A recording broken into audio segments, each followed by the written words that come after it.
A segunda mensagem do programa, a Silvana vai fazer a leitura e o Alex faz um comentário. Mensagem dia 9/11 de 1996. Nós usamos a tua pessoa. O pai fala: por mim, por 1000 razões, devo sempre agradecer toda a minha vida.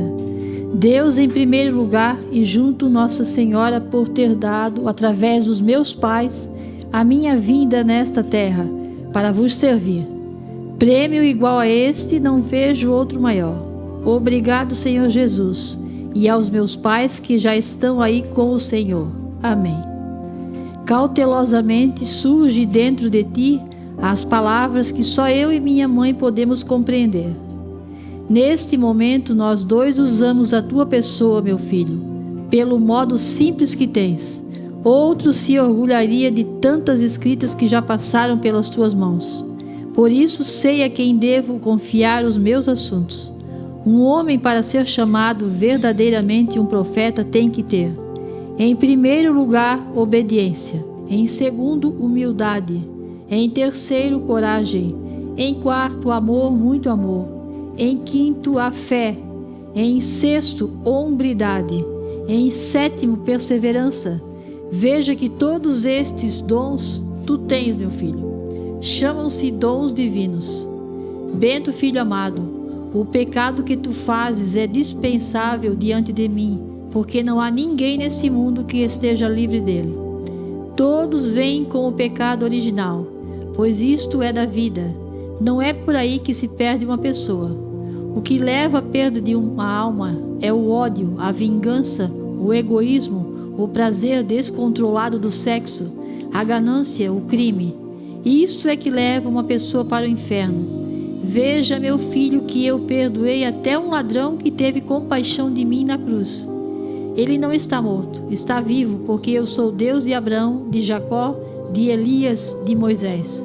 Sou Deus dos vivos e não dos mortos. Esta passagem é para esses que dizem que só eu estou vivo e que todos ainda estão esperando para ressuscitar. Os que estão para ressuscitar são os que não conseguiram ainda entrar no céu, como está escrito, que muitos não iriam gostar da morte até que viesse o Filho de Deus. Nossa Senhora fala: meu filhinho, Jesus vos convida a participar de sua mesa quando ele descer do céu, tu e toda a tua família que vem nos servindo. Aqueles que te ajudaram e não se arrependeram também serão convidados. Este mistério se dá pela força de vontade de vocês de terem Jesus sempre dentro dos seus corações. E eu, como medianeira, sinto-me feliz de sempre ouvir vocês com lindos cantos feitos para mim. É o momento que mais nos emociona, todos cantando para Jesus e para mim. A casa que dá mais atenção às obras de Deus é um lar enriquecido pela luz do Espírito Santo.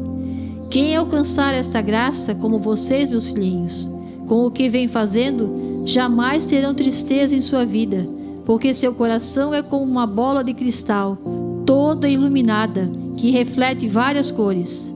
A minha felicidade é também a de vocês, que não param de dar glórias a Deus, Ele que é cheio de misericórdia e de bondade infinita. Vejam que a minha formosura é de uma estrela candente, das mais belas, e assim serão todos, quando forem convidados para viverem eternamente na outra vida. Obrigado, meu filhinho. Em nome de Jesus, eu te saúdo pela tua perseverança nesse caminho. Jesus e Maria. Vejamos aqui nessa mensagem, nós usamos a tua pessoa, 96.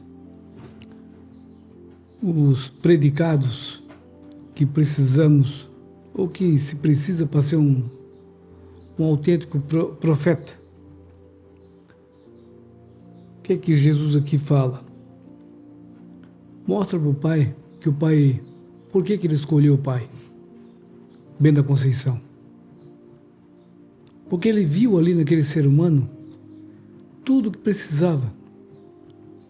Independente se foi o Bento, se foi o Luiz, o Jorge, o Antônio, independente de quem poderia ser, Todos estavam vivendo aqui nesse mundo pecaminoso.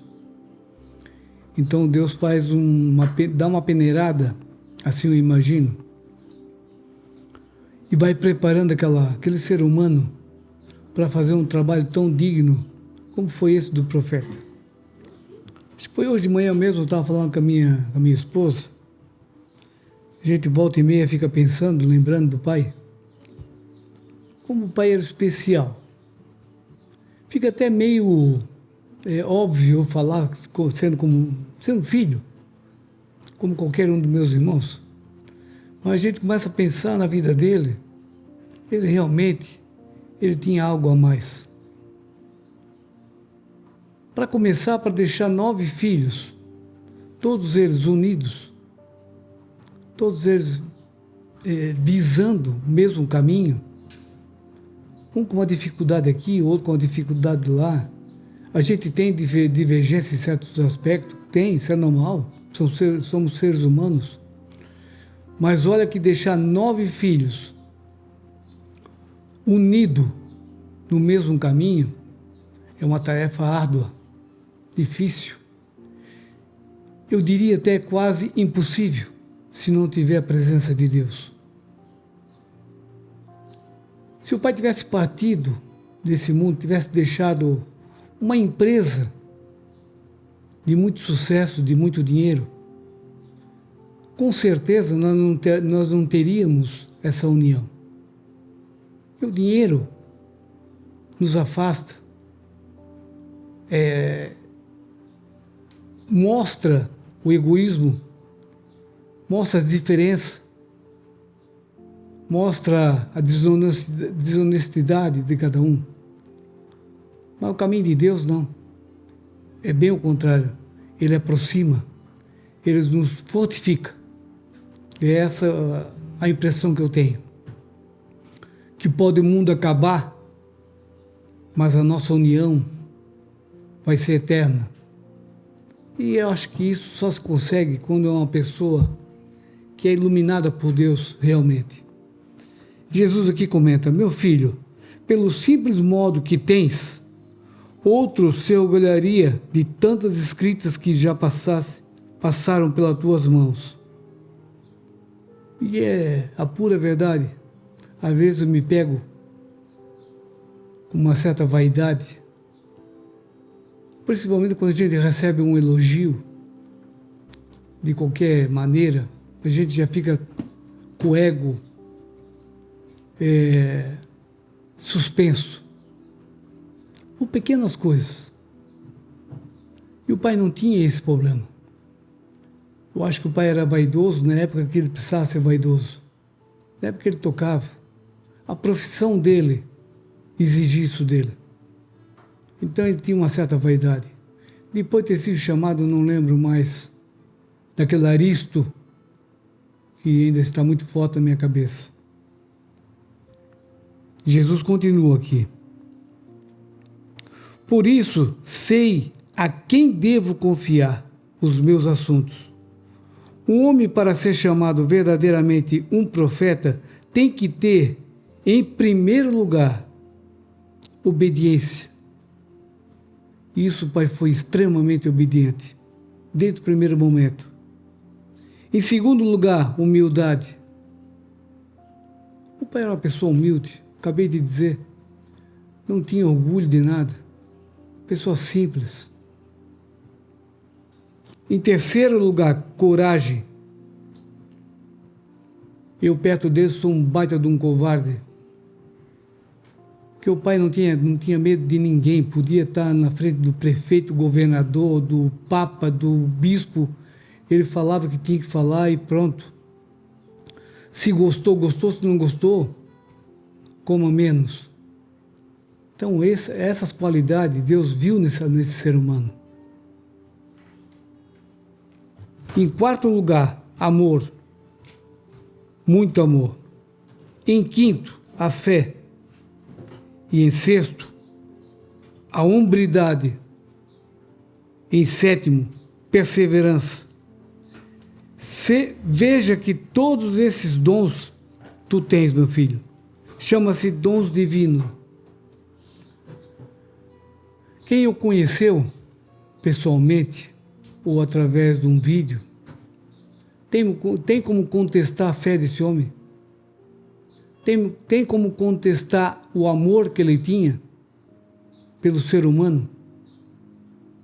Passar tudo que ele passou, discriminação, ironia, rejeição, deboche, calúnias, tudo por amor ao próximo. Então, estamos diante realmente de um ser humano que Deus escolheu e não nos dá o direito de contestar ou de duvidar sobre essa pessoa. Continuando, Deus falando, o pai sempre falava, com a humildade dele, dizia, mas não consigo entender, eu sou tão pecador, já fui tão pecador e continuo pecando. Claro que o pecado dele, depois de ter sido chamado, mudou. Ele não pecava mais do que ele pecava antes do chamado dele. Mas ele tinha essa preocupação. Ele se achava uma pessoa humilde, simples, não merecedora do cargo que ele tinha acabado de receber. E Jesus aqui fala, acalma ele, acalenta ele e diz, o que leva a perda de uma alma é o ódio, a vingança, o egoísmo, prazer descontrolado do sexo, a ganância. O crime é isso que leva o crime. Isso é que leva a pessoa para o inferno.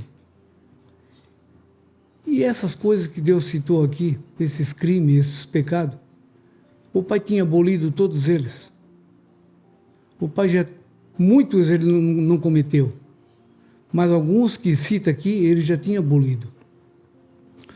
Por isso a mudança de vida. Por isso, quando ele foi chamado em 72, ele sempre relatou a mesma coisa, 45 anos falando sempre a mesma coisa. O que nos leva a entender que uma pessoa não consegue mentir por 45 anos. Ele sentiu uma água gelada no corpo dele. Ali Deus lavou ele dos pecados mais graves que ele tinha, na época. E Deus continua aqui. Eu sou, Deus se revelando para o profeta. Eu sou Deus de Abraão, de Jacó, de Elias, de Moisés. Sou Deus dos vivos e não dos mortos. Quando Deus fala dos mortos, não é o nosso falecimento, não é o falecimento do nosso corpo. Isso é inevitável, isso vai ter que acontecer. Vai acontecer. Não adianta se iludir achando que eu não vou morrer, não vou. Vai ter que esse processo do encerramento dessa vida aqui na terrena. A morte que Deus fala aqui é aqueles que morreram para Deus, que escolheram Satanás. E esses que ele citou aqui, Jacó, Elias, Abraão, estão vivos lá com ele. Já estão recebendo as suas pagas. Por que não o profeta? O que o profeta fez para desmerecer esse prêmio? Põe a mão na sua consciência. Busque informação. Qual foi o trabalho do profeta? O que foi que ele fez? Qual foi o mal que ele plantou? Qual foi a inverdade que ele criou? Se estamos vivendo hoje tudo o que está escrito no livro A Palavra Viva de Deus, será que o profeta era tão inteligente assim? A ponto de prever o futuro? Não. Eram revelações que eram feitas a ele. E ele, sem medo, documentava isso. Está todo naquele livro, que até inclusive amanhã vai fazer 30 anos que está em nossas mãos. Que saibamos usar esse manual, essa orientação para nossas vidas. Porque ali está toda a verdade, está a pura verdade. Aqui Nossa Senhora fala, Meu filhinho, Jesus vos convida a participar da sua mesa quando ele descer do céu. Tu e toda a tua família que vem nos servindo. Aqueles que te ajudaram e não se arrependeram também serão convidados. Uma frase dessa a gente motiva a gente a acordar todo dia com mais força. Tu e a tua família serão convidados para essa mesa celestial. Eu posso me perguntar, o que eu estou fazendo para isso? Será que eu sou merecedor? Mas se ele está falando, é porque eu tenho algum merecimento. Mas não posso me prevalecer, relaxar, achar que o meu lugar está garantido. Não. Eu tenho que lutar todos os dias contra o inimigo de Deus. Porque ele está todo dia no meu lado, me infernizando. Eu tenho um anjo de Deus do meu lado e tenho Satanás do outro, só esperando qualquer tropeço meu. É isso que nós temos que botar em mente. E não é só o pai e a família. Deus falou aqui, todos aqueles que ajudaram na sua obra, continuam ajudando sem se arrepender, terão o mesmo direito. Para que a gente tenha realmente força para isso tudo, no finalzinho, Jesus fala assim: obrigado, meu filho. Em nome de Jesus, eu te saúdo pela tua perseverança nessa caminhada. A perseverança realmente é tudo. Se nós relaxarmos, se nós esmorecer, se a gente desistir, se a gente der bola para o inimigo, ele acaba vencendo. Acaba levando a nossa alma, que já sempre esteve prometida para Deus. Então, perseverança é tudo na nossa vida. Perseverança é tudo em relação à nossa alma e ao nosso corpo. Na saúde, no trabalho, a gente não pode desistir por qualquer coisa. Então, que sejamos perseverantes e que possamos acreditar na grandiosidade e no amor eterno de Deus.